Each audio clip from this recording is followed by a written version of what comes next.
I'm up late on a Sunday night printing a rush order of hats, so I figure while I have my hat press fired up, I might as well knock out whatever other hats I have in my print queue right now. So let me show you some of the things I'm working on. First up were these foam trucker hats, and these are really easy to make. I had 8 of them in total, and I use heat transfer vinyl for these, and they all have different sayings, so the customer can customize them to say whatever they would like.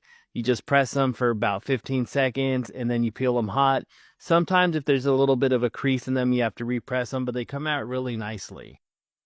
The next thing I have is one of these trucker hats, and it gets one of these dye sublimation patches. So I'm going to sublimate a design onto this and then press it with the heat press. These are really simple, straightforward to print, 385 degrees for 45 seconds. The main thing is you want to make sure you have a nice, firm, even pressure, and then you want to put something down underneath your print so that the bottom platen of your heat press doesn't get stained with the dye sublimation print, and then it'll print onto the next thing that you press on your heat press. So that's just one thing to remember. So then we go back over to the hat press, and we're going to give this hat a pre-press at 320 degrees for 45 seconds.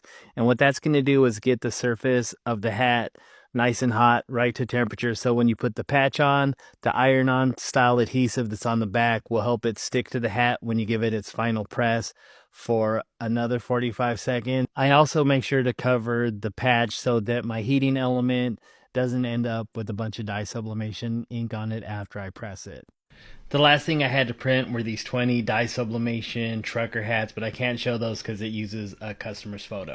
So in total, it took about 2.5 hours to set up the art, cut and weed the vinyl, make the sublimation transfers, and press all of the hats. So that's 29 hats ready to go. Only took a couple of hours, so it's not bad for a quick little bit of work at night.